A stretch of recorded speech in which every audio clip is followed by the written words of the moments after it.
একাত্তরের মুক্তিযুদ্ধে আমাদের সশস্ত্র বাহিনীর অবদান বাংলাদেশের ইতিহাসে স্বর্ণাক্ষরে লেখা থাকবে। ফ্যাসিস্ট আমলে আমাদের বাহিনীগুলোর দক্ষতা বজায় ও বৃদ্ধির বিষয়টি উপেক্ষিত ছিল। বাংলাদেশ বর্তমানে অন্যতম বৃহৎ নারী শান্তিরক্ষী প্রেরণকারী দেশ হিসেবেও বিশ্বে পরিচিতি লাভ করেছে। আমরা যদি বিজয় অর্জন না করতাম তাহলে মুক্তিযুদ্ধের বীর সেনাদের মৃত্যুদণ্ড ছিল অনিবার্য।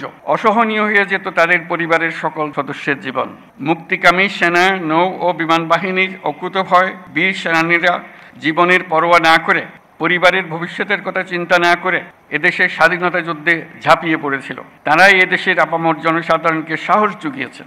মানুষের সঙ্গে কাঁধে কাঁধ মিলিয়ে জল, স্থল ও আকাশপথে সম্মিলিতভাবে প্রতিরোধ গড়ে তুলে দেশমাতৃকাকে পরাধীনতার শৃঙ্খল থেকে মুক্ত করে এনেছেন। মুক্তিযুদ্ধকে বেগবান এবং সুসংগঠিত করার লক্ষ্যে তখন বাংলাদেশ ফোর্সেস গঠন করা হয়েছিল, যার অধীনে 11টি সেক্টরে বিভিন্ন দেশের বিভিন্ন অংশ থেকে আসা মুক্তিযোদ্ধাদের সামরিক প্রশিক্ষণের পাশাপাশি গেরিলা প্রশিক্ষণ দেওয়া হয়। এরই চূড়ান্ত রূপ আমরা দেখি 71 সালের 21শে নভেম্বর সেনাবাহিনী, নৌবাহিনী ও বিমান বাহিনীর সম্মিলিত অভিযানে। পাকিস্তানি সৈন্যদের বিরুদ্ধে এই যৌথ অভিযানেই 1971 সালের 16ই ডিসেম্বর বাংলাদেশের স্বাধীনতা সংগ্রামের চূড়ান্ত বিজয় এনে দিয়েছিল। 71-এর মুক্তিযুদ্ধে আমাদের সশস্ত্র বাহিনীর অবদান বাংলাদেশের ইতিহাসে স্বর্ণাক্ষরে লেখা থাকবে। সশস্ত্র বাহিনীর প্রিয় সদস্যবৃন্দ, দেশের স্বাধীনতা সার্বভৌমত্ব রক্ষার পাশাপাশি দেশ গঠন ও জাতীয় দুর্যোগ মোকাবেলায় আপনারা সর্বদাই জনগণের পাশে থেকে কাজ করে যাচ্ছেন। 2024-এর ছাত্র জনতার অভ্যুত্থান ও চলমান দেশ পুনর্গঠন ও সংস্কারের কাজেও সশস্ত্র বাহিনী বরাবরের মতোই মানুষের পাশে দাঁড়িয়ে অব্যাহতভাবে দেশের মানুষের আস্থার প্রতিদান দিয়ে যাচ্ছে। আমি বিশ্বাস করি গণতান্ত্রিক ও নিয়মতান্ত্রিক নেতৃত্বের প্রতি অনুগত বাংলাদেশ সশস্ত্র বাহিনী তাদের পেশাগত দক্ষতা ও দেশপ্রেমের সমন্বয়ে দেশের জন্য ত্যাগ ও তৎপরতার এই ধারাবাহিকতা অক্ষুণ্ণ রাখবে। বাংলাদেশের গণতান্ত্রিক উত্তরণে আসন্ন নির্বাচন একটি গুরুত্বপূর্ণ অধ্যায় হিসেবে বিবেচিত হবে। আমার সুদৃঢ় বিশ্বাস এটি নির্বিঘ্ন ও উৎসবমুখর নির্বাচন হবে।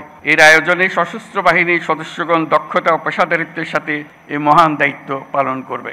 একটি শান্তিপ্রিয় জাতি হিসেবে আমরা সকল বন্ধু রাষ্ট্রের সঙ্গে সম্মানজনক ও শান্তিপূর্ণ সহাবস্থানে বিশ্বাসী। তথাপি যে কোনো আগ্রাসী বহিঃশত্রুর আক্রমণ থেকে দেশের সার্বভৌমত্ব রক্ষার জন্য আমাদেরকে সদা প্রস্তুত ও সংকল্পবদ্ধভাবে থাকতে হবে।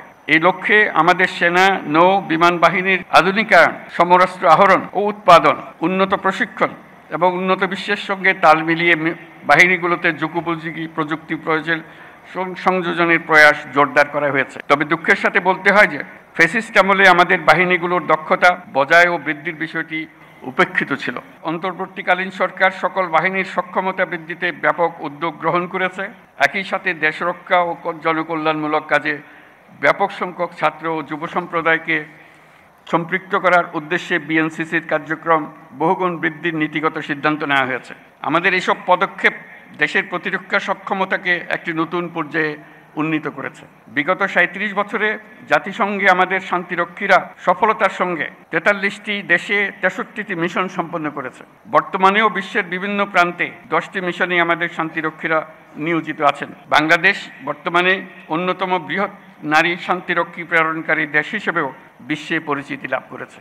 এছাড়াও সম্প্রতি কাতার ও বাংলাদেশ সশস্ত্র বাহিনীর মধ্যে প্রেষণে জনবল নিয়োগের একটি চুক্তি স্বাক্ষরিত হয়েছে, যা বিশ্ব শান্তি ও নিরাপত্তার বৈশ্বিক প্রচেষ্টায় একটি দায়িত্বশীল ও নির্ভরযোগ্য নাম হিসেবে বাংলাদেশের জন্য একটি গৌরবময় স্বীকৃতি।